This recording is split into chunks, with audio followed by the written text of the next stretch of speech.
우리 오늘 하나님께서 주신 말씀 함께 보도록 하겠습니다. 주신 말씀은 구약성경 사무엘하 24장 1절에서 9절까지의 말씀입니다. 사무엘하 24장 1절에서 9절까지의 말씀입니다. 하나님의 말씀을 경외하는 마음으로 자리에서 일어나셔서 함께 봉독하도록 하겠습니다.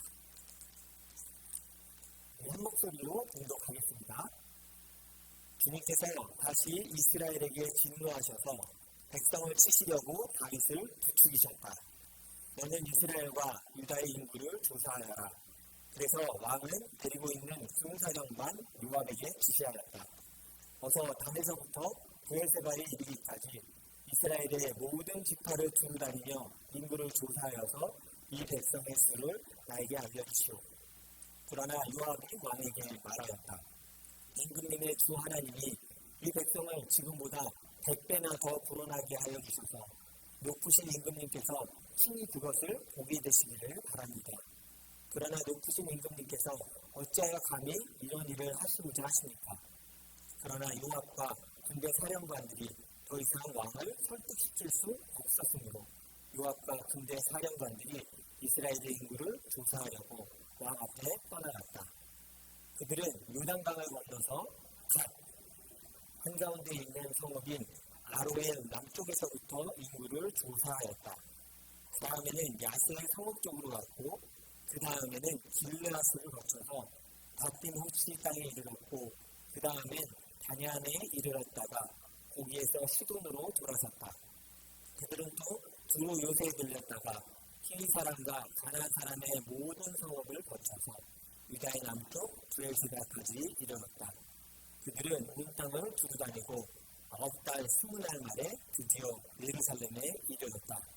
요압이 왕에게 백성의 수를 보고하였다. 칼을 빼서 다룰 수 있는 용사가 이스라엘에는 80만이 있고 유다에는 50만이 있었다. 아멘. 끊으시기 바랍니다. 오늘은 다시 하는 광야의 고백이라는 제목으로 함께 말씀을 나누도록 하겠습니다. 요즘 가끔 뉴스나 이런 데서 나오는 단어이긴 한데 아마 들어보신 적도 있을 것 같습니다. 혹시 배분된 효과라는 거 들어보신 적이 있을 것 같아요. 꼭 경제학이 아니어도 경제학 용어긴 한데 요즘 사회의 소비 패턴을 설명할 때 가끔 쓰는 단어입니다. 이게 알고 계실 거예요. 그냥 이 단어만 모를 뿐이지 이 개념은 알고 계십니다. 왜냐하면 어떤 물건의 가격을 높이 붙이면 사람들이 좋다고 생각하고 더 많이 구입하는 효과를 배분된 효과라고 보통 얘기합니다. 그래서 가격이 비싸서 이 사람들이 어떻게 생각하냐면 다른 사람들은 못 가지지만 나는 저거 가질 수 있어라는 이 소비 심리를 자극하는 효과를 얘기하는 거예요. 영어로는 똑같아요. 배분된 이펙트라고 보통 표현을 합니다. 거꾸로 가격이 낮으면 사람들이 누구나 다 살 수 있기 때문에 흥미를 느끼지 못합니다. 그래서 우리가 잘 알듯이 명품은 싸요, 비싸죠. 이 효과를 정확히 노리는 거예요. 그냥 애초에 높게 잡아서 아무도 못 사게 만드는 겁니다. 그래서 이걸 살 수 있는 사람은 한정돼 있다는 걸 보여주는 거예요. 명품 파는 회사들이 절대 그래서 가격을 낮추지 않습니다. 비쌀수록 사람들이 더 사고 싶어하는 심리를 알고 있기 때문에 들으면서 난 사치 같은 거 안 하는데 잘 모르겠어요 라고 얘기할 수 있지만 곰곰이 생각해보면 우리도 똑같은 생각을 가지고 있습니다. 이게 사회 심리 현상을 연구한 거기 때문에 대부분이 비슷한 생각을 가지고 있어요. 저는 이제 보면서 더 큰 문제라고 생각하는 게 여러분 요즘 명품 소비층의 큰 손이 이 나이대가 몇 살인지 아세요? 10대예요, 10대. 티네이저들 한국에서 명품을 그렇게 좋아합니다. 샤땡 이런 거, 루이비 이런 거, 그래서 그런 거 사는 거를 10대들이 좋아하는 거예요. 그래서 보는데 마음이 좀 씁쓸했어요. 왜냐면 청소년들도 이런 소비를 통해서 내가 너보다 좀 더 나은 사람이를 보여주는 것에 이미 너무 익숙해진 거예요. 씁쓸한 마음이 드는 건 그 아이들을, 우리 아이들도 있잖아요, 청소년들. 그런 거 안 해도 너무 반짝이게 아름답거든요. 근데 그 아름다움의 가치는 생각하지 않고 어른들 따라서 하는 거에 익숙해진 거예요. 좀 어른들의 잘못된 사치 문화를 먼저 배워가는 게 조금 슬펐습니다. 남들보다 좀 멋져 보여야 되고요. 남들이 하는 것은 나도 해야 돼요. 그게 요즘 심리잖아요. 나도 그건 해야 돼 라고 생각을 하는 거죠. 필요한 곳에 써야 할 에너지를 사실 쓸모없는 데도 자꾸 쓰고 있는 겁니다. 요즘 문화들을 보면 이런 과시욕, 차별성을 자극하는 것들이 기본이 되어서 움직이는 것들이 참 많이 있습니다. 그리고 이런 비교들로 인해서 스스로 힘들어하면서 그 일을 계속하고 있어요. 남들이 뭘로 돈 벌었다고 들으면 나도 해야 될 것 같아서 초조하고요. 누가 집 샀다고 그러면 뭘 샀다 그러면 생각이 많아져. 나도 해야 되는데 이렇게 생각해요.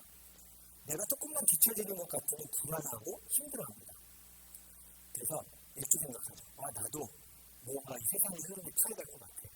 요즘 이게 대세래, 유행이래 그러면 거기 살짝 얹어서 나도 함께 좀 가고 싶은 마음이 듭니다. 타지 않으면, 그 흐름 타지 않으면 뒤처질 것 같은 두려움이 시달려요. 크리스천들처럼. 이거 공감하실 거예요. 그래서 막 난리가 나면 나도 저거 해야 되나? 나도 저기 들어가야 되나? 이런 생각을 하실 때가 있어요. 그리고 그 무리에 들어가면 안심합니다. 나는 트렌드에 뒤처지지 않아서 여기에 같이 가고 있다는 생각을 해요. 아마 어제부터 여러분 한국 뉴스 좀 보셨을 거예요. 사실은 설교 때 연극을 안 하고 싶었어요. 마음이 너무 아파서. 청년들과 10대들이 할로윈 파티하다가 밟혀 죽었다는 얘기를 이건 어떻게 표현해야 되나? 벌써 외국인 친구들이 알고 있고 아이들한테 물어보니까 외국인 친구들도 알고 외신에 다 나갔거든요. 사람들이 너무 같이 놀아야 될 것 같아요. 분위기 풀려가야 될 것 같고 여기 못 들어가면 터지는 것 같아요. 그리고 거기 들어가면 뭐라고 그럴게요? 나는 트렌드에 들어갔어. 흐름에 같이 살아가고 있어라고 자부해요. 처참한 결과를 낳는데요. 사실은 화가 납니다. 너무 슬퍼요. 이게 지금 뭐 하는 짓이야? 아까 제가 얘기했잖아요. 그냥만 두어도 반짝이는 아름다움들이 뭐 때문에 죽는 건가? 라는 생각이 들어요. 사실은 우리 어른들이 각성해야 됩니다. 진리가 뭔지 우리가 못 보여준 거예요. 뭐가 삶에 중요한지 못 보여주니까 그 흐름에 같이 타고 싶은 거예요. 놀고 싶고 누굴 탓하는 데가 아닙니다. 우리가 못 보여준 거예요. 좋은 걸 보여줬다면 그걸 따라 살았을 거죠. 내가 그렇게 살았다면 그것이 더 가치가 있다고 알고 그걸 따랐을 거예요. 그러지 못했고 결과들이 나온 거예요. 성경에도 이런 세상의 흐름을 따르고 다른 사람보다 내가 더 뛰어나다는 걸 드러내고 싶어하는 가시욕을 보여주는 장면이 생각보다 또 나옵니다. 다윗의 인생에서도 그런 일들이 일어나는데요. 오늘 우리가 얘기해준 이 장면이 바로 다윗이 그 일을 벌였던 거예요. 다윗의 인구조사라고 불리는 그 장면입니다. 고대 시대에는요, 인구조사, 센서스라고 얘기하는 거를 자주 했었습니다. 근데 이게 지금도 그렇지만 고대 사회는 특히 굉장히 중요한 역할을 했습니다. 그리고 어느 정도 체계가 있는 국가에서만 가능한 일이었어요. 왜냐하면 체계가 없으면 이걸 할 일이 없죠. 체계가 잡히고 규모가 커지면 파악하기 위해서 이 인구조사를 꼭 했습니다. 인구조사의 중요한 이유 중에 첫 번째 이유는 세금을 걷기 위해서. 돈을 많이 거두려면 이 주당 몇 명 있는지를 파악을 해야 되잖아요. 그래서 이 인구 파악을 하는 겁니다. 성인에게 요금을 거둘 수 있기 때문에 정확한 인구수가 있을수록 정확하고 많은 세금을 거둘 수 있어요. 그 부는 곧 국가의 부가 돼요. 그러니까 인구 파악을 꼭 하는 겁니다. 아마 기억하실 거예요. 예수님의 부모이신 요셉과 마리아가 그 임신했는데 어디까지 막 갔어요? 유다 땅 베들레헴까지 가서 잘 데가 없는데 막 여관에서 자면서 마구간에서 아기를 낳고 부르게 누구 다 기억하죠? 왜 갔을까요? 성경에 얘기하잖아요. 호적을 하러 아우구스 이렇게 얘기하면서 그때에 호적하라고 명하여서 자기의 고향으로 갔다라 이렇게 얘기해요. 이게 무슨 소리예요? 인구조사하는 거예요. 인구조사를 어디서 해야 되냐면 네 고향 가서 고향에 가서 인구 등록을 해야 돼요. 그래서 그 먼 길을 갔다는 겁니다. 그럼 그 로마가 왜 했을까요? 첫 번째는 세금을 정확히 걷기 많이. 조금 걷기 위해서 하는 건 분명히 아닙니다. 조금 걷으면 그냥 안 걷으면 되죠. 많이 제대로 걷기 위해서 머리를 파악하는 거죠. 그리고 두 번째 이유가 바로 오늘 말씀 해당입니다. 그 나라의 정치력을 측정하는 거예요. 오늘 성경에도 말했듯이 얼마나 나가서 싸울 수 있는 사람이 있는지를 파악하는 겁니다. 그래서 이스라엘의 이웃의 나라들도요, 인구 조사는 기록이 많이 있어요. 뭐 애국도 그렇고요. 그냥 머리만 된 게 아니라 마차가 몇 대요, 뭐 말은 몇 필이고 뭐 이런 것들을 다 파악을 했습니다. 그 당시 사막에서는 또 전쟁이 치는 게 낙타잖아요. 낙타도 몇 마리 이런 거를 그 군사력을 측정하는 그 단위를 주로 썼었습니다. 이것뿐 아니라 여러 가지 것들을 계산을 했죠. 그래서 이런 인구조사와 전투력을 측정하는 건요, 주변 국가들의 전투력을 파악하는 데 되게 중요해요. 그러니까 만약에 다윗의 입장이면 애국의 이런 전투력 측정 수치들이 들렸을 거예요. 그리고 그 주변의 블레셋, 주변에 있는 여러 신흥 강국들의 이야기들이 들렸을 거예요. 저 나라는 군사를 몇 명 정도 일으킬 수 있다. 이게 어떻게 대비가 되겠습니까? 이게 드러나죠. 그러니까 이것들을 파악해서 우리가 싸움을 해볼 만하다, 아니다, 국경이 된다를 빨리빨리 파악하는 게 왕들한테 주변에 중요했습니다. 그래서 다윗은 그걸 하고 싶었던 거예요. 내가 더 강하다고 생각하면 평안할 수 있습니다. 주변 전투력보다 우리의 군사력이 더 세다 그러면 괜찮다고 여기 그냥 평안하게 지내. 근데 옆에 나라보다 우리가 군인 수가 적어. 그러면 불안해. 우리 싸우면 질 것 같은데? 라고 생각하는 거죠. 그래서 주변을 보고 비교하면서 이렇게 느낍니다. 때로는 우월감을 느끼기도 하고, 때로는 되게 위축되고 난망하고 좌절. 나는 저렇게 못하는데. 그래서 좌절하는 거예요. 다윗도 이런 시대에 자신의 나라와 군사력을 가늠해보고 싶은 마음이 생긴 겁니다. 오늘 2절 말씀을 한번 볼까요? 오늘 본문의 2절 말씀은요, 갑자기 생각을 하더니 자기의 충신이죠. 요압에게 이렇게 말합니다. 같이 한번 읽어보겠습니다. 시작. 그래서 왕은 데리고 있는 군사령관 요압에게 지시하였다. 어서 단에서부터 부엘세바에 이르기까지 이스라엘의 모든 지파를 두루 다니며 인구를 조사하여서 나에게 알려주시오. 이렇게 얘기하니까 요즘 인터넷 시대니까 우리 청소년들 그런 거 통계 받아서 이렇게 하면 돼 이렇게 생각할 수 있는데요. 직접 가야 돼요. 직접 세야 돼요. 그러면 가기 전에 공문 보내는 세라고 얘기해놔야 되고요. 가서 그 공문을 정확히 확인해야 되거든요. 자, 그 지도 하나를 준비했습니다. 어느 정도의 이 위치를 두는 건지 보여드릴게요. 단에서부터 부엘세바까지, 여기 예루살렘이요. 지금 이게 경로입니다. 이렇게 들어가서 올라가서 여기는 사실은 이방 땅으로 돌렸었는데 여기까지 통치하니까 간 거예요. 시돈, 두로, 가나안 땅을 다 지나서 부엘세바에 이르러 예루살렘까지 돌아왔다. 이렇게 얘기하는데 성경이 이게 지금 얼마나 걸리는지 정확히 이렇게 있거든요. 기경을 20일 동안 이겁니다. 9months, 20days 동안 이제 쭉 본 겁니다. 그래서 이분들이 파악을 겨우 했어요. 요압은요, 이 얘기 딱 듣자마자 왜 이러시지라고 알았어요. 이거 하나님 원치 않으시는 건데라고 느꼈습니다. 왜냐하면 하나님께서 백성을 계수하는 것을 사실 허락하지 않으셨어요. 여기서 잘 아셔야 돼요. 뭐 세면 안 돼요? 센서스가 범죄예요? 그럴 수 있잖아요. 그러니까 하나님은 백성을 명령하지 않았는데 세는 것을 금지하셨어요. 이거 우리가 잘 알고 있어야 돼요. 그러면 다윗의 마음은 이미 정해졌습니다. 성경을 보세요.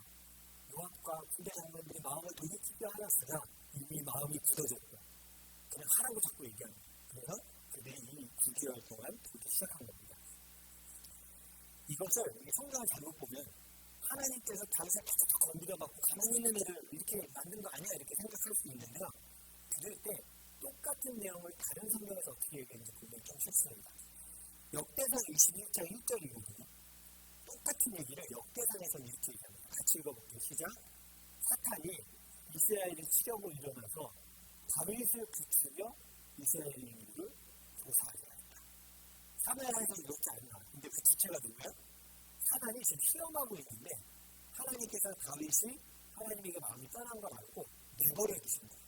그래, 다윗을 유혹하는 것을 내가 허락한다. 사탄이 다윗을 기고 흔드는 것을 그냥 내버려 두신 겁니다. 이게 얼마나 무서운 건지 몰라요. 하나님에게서 떠나면 하나님의 심정을 끄시기 시작해요. 그래, 네가 돌이키려면 이 고난을 네가 직접 겪어야 될 것 같다. 하나님을 내버려 두셨다. 그래서 이 사건들이 지금 벌어지는 겁니다. 다윗이 이런 행동은 하나님께서 싫어하시는 일임을 요압 장군이 사실은 말했는데도 듣지 않았어요.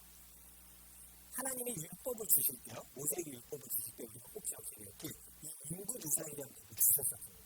우리가 잘 모르거든요. 한번 출애굽기 3장 11절 12절을 보겠습니다. 자, 이렇게 말씀해 주셨던 거예요. 같이 한번 읽어볼게요. 시작. 주님께서 모세에게 말씀하셨다. 내가 이스라엘 자손의 수를 세어 인구로 조사할 때에 그들은 각자 자기 목숨값으로 속전을 주에게 바쳐야 한다. 그래야만 인구를 조사할 때에 그들에게 재앙이 미치지 않을 것이다. 이게 무슨 소리냐면 인구조사 하려면 내가 얘기가 되고 그리고 한다 할지라도 주당, 머리당 하나님 앞에 예물을 바치면서 이 인구조사를 해야 된다고 얘기하는 거예요. 왜 도대체 이렇게 얘기할까요? 인구조사하는 게 큰 죄인가 생각할 수도 있습니다. 근데 이게 백성을 보라는 거고 나중에 이 백성이 많이 죽잖아요. 10만 명 가까이 죽는데 이렇게 죽는 것까지 하는 그 큰 범죄를 생각할 수도 있지만 하나님은 이스라엘에게 필요할 때만 인구조사를 하게 하셨어요. 필요할 때 하나님께서 칼을 들고 나갈 수 있는 자가 몇 명인지 세라고 얘기하시거든요. 그거 이외에는 하지 말라고 하셨어요. 하나님은 이미 뭘 아셨냐면 사람이 인구조사하는 마음의 심정을 알고 계십니다. 왜 할까요? 왕이 인구조사 왜 할 것 같으세요? 아까 제가 얘기했죠. 돈을 더 많이 얻어드리죠. 두 번째로 경제, 전투력과 군사력을 가능하게 해주세요. 다시 말하면 내 힘이 얼마큼 있지? 내 능력이 도대체 얼마만큼이야? 이거 내 눈으로 한번 보고 싶은데? 한번 제대로 내 눈으로 확인하고 싶은데? 이 마음을 아시는 거예요. 하나님을 의지하는 게 아니라 내가 가지고 있는 물건, 힘을 가지고 싸울 수 있다고 여기는 그 마음을 아시기에 하지 말라고 하는 거예요. 필요하면 내가 세라고 할게. 보통 때는 하지 마. 한다 할지라도 사람 수당 예물을 바쳐라. 왜요? 사람 다 됐잖아요. 와 많다. 근데 드려야 예물도 많아. 무슨 생각하냐면 하나님이 얘기하시는 거예요. 예물 드리면서 이 백성이 내 백성임을 기억하라. 제사 누구한테 드려? 하나님한테 드리자. 예물을 드리자. 그래서 기억하라는 거예요. 야 왕이 내가 많은 백성을 갖고 있구나가 아니라 이 많은 백성이 아버지 하나님께서 내게 허락하신 것이다. 하고 하나님께 예물을 드리라고 얘기하는 거예요. 다윗은 다른 나라와 비교하여서 자신의 힘을 알아보고 싶었고 전쟁에 언제든지 이길 수 있는지도 가시적으로 눈으로 보고 싶었습니다. 눈에 보이지 않는 하나님의 능력보다 믿음보다 내 눈앞에 확실히 보이는 뭔가를 느끼고 싶었던 거예요. 확실하고 믿을 만한 군사력, 전투력을 손에 쥐고 싶었던 겁니다. 그 행동이 인구조사를 시켰다는 것을 그냥 알고 계셨어요. 다윗 역시 마찬가지였죠. 내 나라가 더 강해지기를 바랬고요. 다른 나라와 비교하며 그것만큼 갖추어야 할 것 같은 비교함과 교만함에 인구조사를 시작한 겁니다.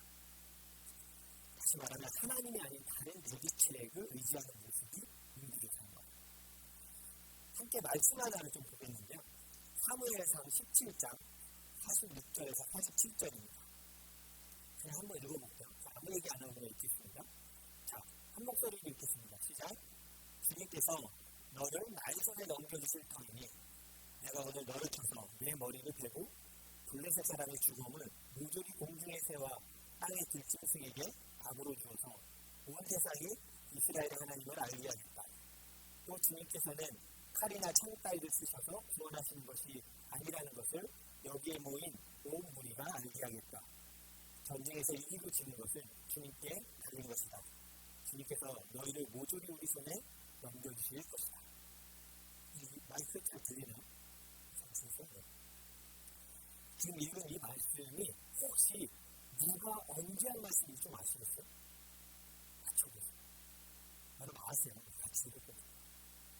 다윗이 골리앗과 싸울 때 했던 다윗의 고백입니다. 마지막 한 번 뭐라고 얘기하냐면 전쟁에서 이기고 지는 것은 주님께 달린 것이다. 주님께서 너희를 모조리 손에 넘기셨다. 지금 다윗 주변에 누구 서 있어요? 다 아시잖아요. 아무도 없어요. 골리앗 앞에 혼자 서 있으면 지금 얘기하는 거거든요. 군사력 제로. 눈에 보이는 게 뭐가 있어요? 이 성벽 같은 골리앗 앞에 서 있어요. 계산으로 안 나오는 기준에 서 있는 거예요. 그 앞에서 다윗이 뭐라고 그랬어요? 전쟁은 여호와 하나님께 속한 것이니 이렇게 얘기하면서 싸우는 거예요. 이게 다윗의 고백이었습니다. 그리고 이 고백은요, 다윗의 평생을 이끌었던 고백이었어요. 전쟁은 여호와께서 지켰습니다. 내가 아무리 약해도 하나님이 이기게 하시면 이깁니다. 이 고백을 나가 싸웠던 거예요. 안 그러면 못 나가 싸웠죠. 나가면 죽는데 왜 나가겠어요? 이 믿음 가지고 나가 싸웠던 거예요. 아무리 군사가 적어도 하나님이 승리하게 하시면 승리합니다. 광야에서 이걸 경험했던 내가 다윗이었어요.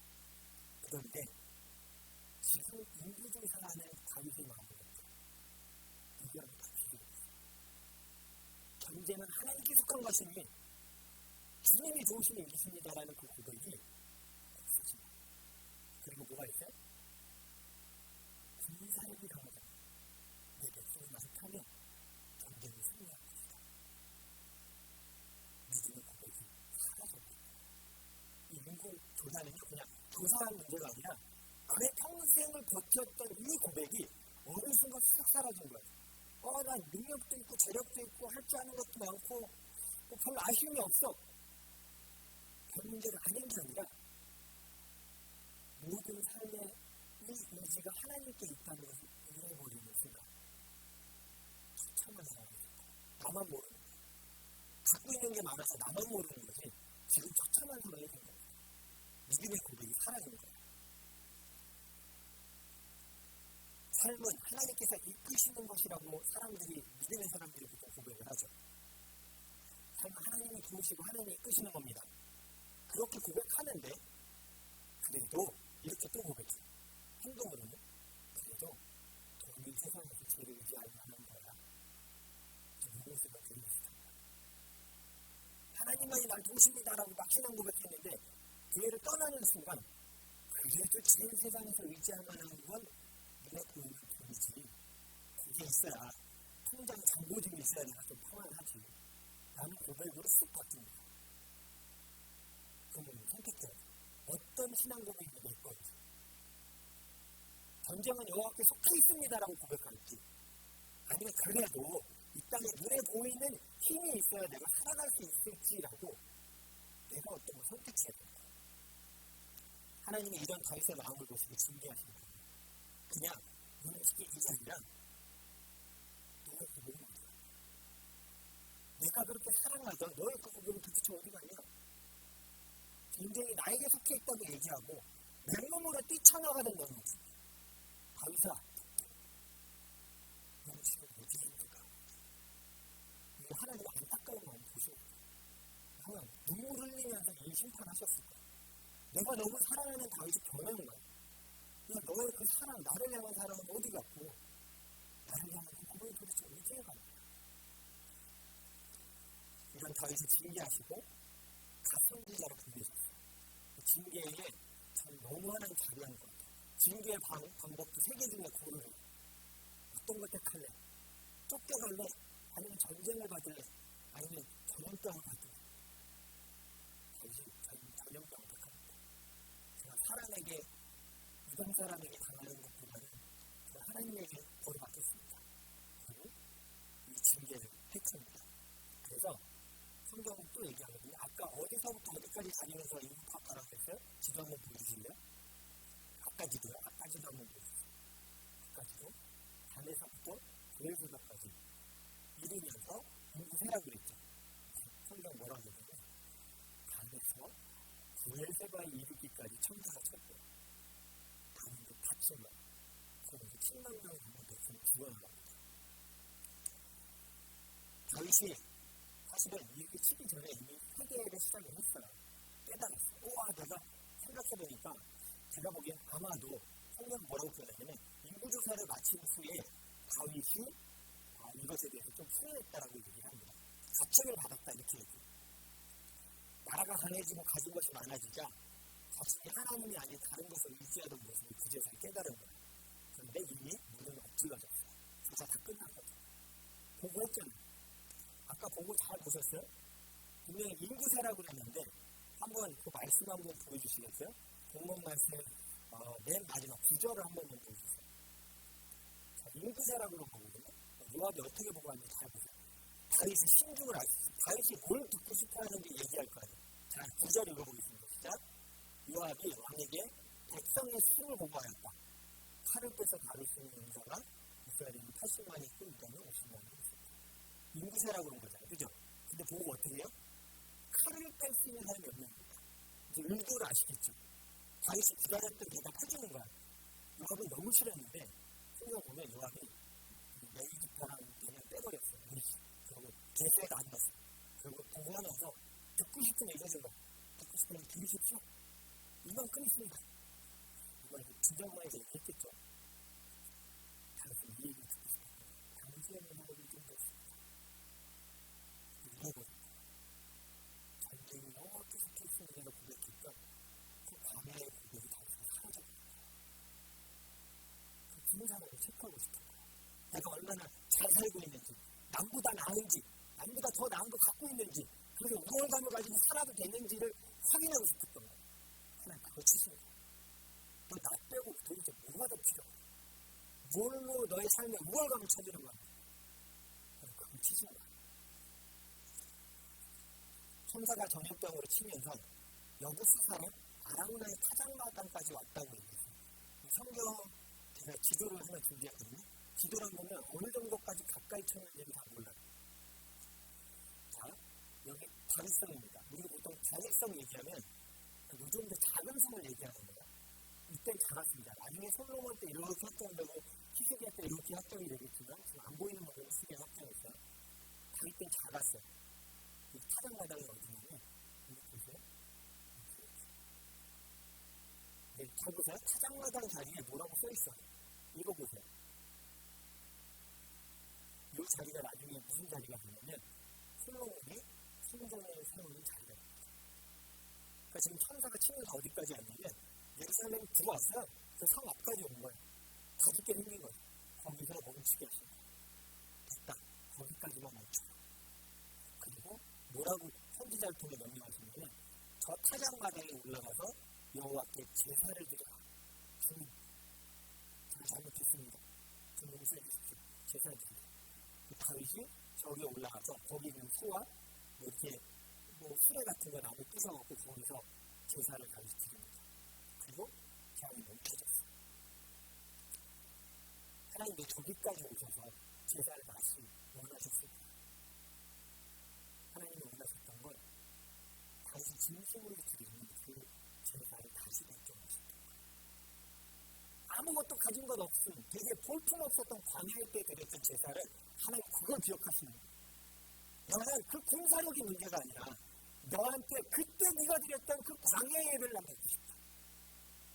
아무것도 손에 없었는데도 나한테 네가 고백했던 전쟁은 여호와께 속해 있다라고 나를 높였던 그 고백, 그 제사 내가 다시 받고 싶다. 타작마당 다시 드려. 그래서 성전을 설계 다시 세우고 솔로몬 때에 성전 자리를 저기하는 이유가 예배의 회복이 있는 거예요. 하나님을 떠났고 하나님을 버렸던 백성이 다시 예배드렸던 저 장소에 하나님의 성전을 설계 됩니다. 다시 하나님께서 다윗에게 요구하신 거예요.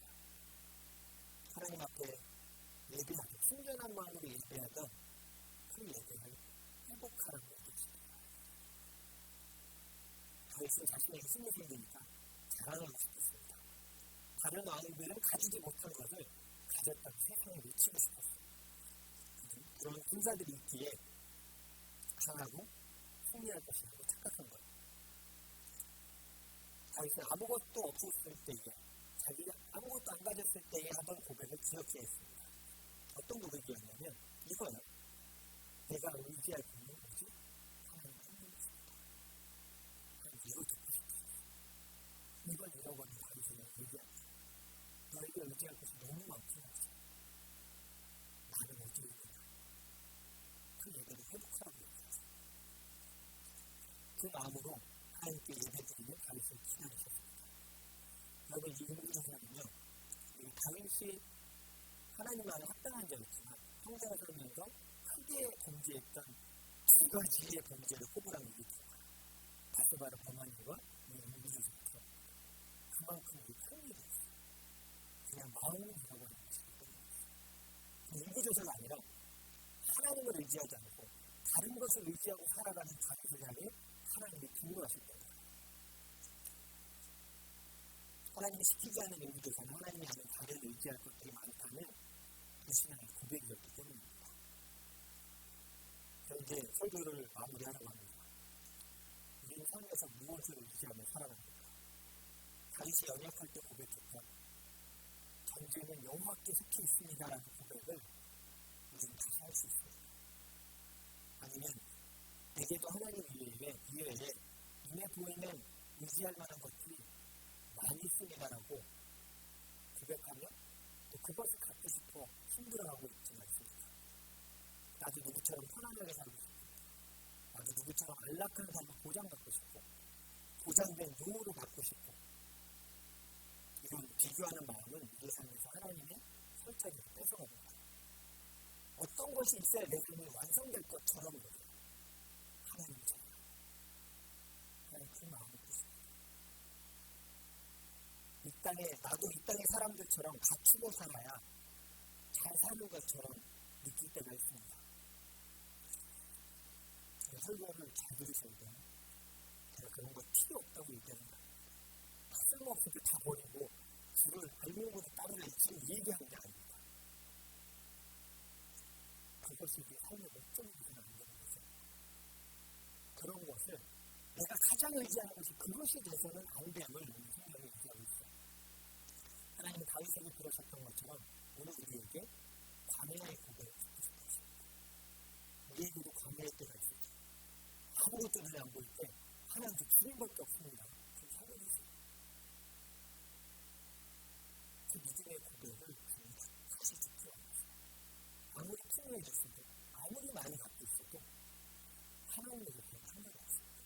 주님이 듣고 싶으시면 그 광야 때의 고백이죠. 우리는 우리의 마음과 입술의 그 고백을 담고 있습니다. 아니면 주변에 눈을 돌리면서 다른 나라에 속한 자들이 사는 것에 마음이 흔들리고 있습니다. 다윗의 정성이는요, 이 궁전의 삶을 감당하고 늘 자랑을 가진 것이 없었지만 하나님이 정리이고 전쟁을 죽겠다고 고백하던 그 광야의 때가 다윗의 정성이었어요. 그가 가장 행복하게 주님을 노래하고 시편을 노래했던 때가 그때입니다. 내가 환난 가운데 있지만 주께서 나를 도우십니다. 주님 위에 내가 의지할 것이 없습니다. 나를 도우십시오라고 고백했던 때가 가장 내게 행복했던 때입니다. 하나님은 아라우나의 타작마당에서 제사를 받으셨던 것처럼 다시 우리의 그 제사를 받게 하십니다. 하나님 앞에 그 광야의 고백을 다시 드리는 우리 성도들이 되길 바랍니다. 그 마음을 가지고 살아가는 자에게 하나님께서 축복해 주실 것을 기억하십시오. 하나님은 오늘도 우리에게 그 광야의 고백을 듣게 하십니다. 함께 기도하겠습니다.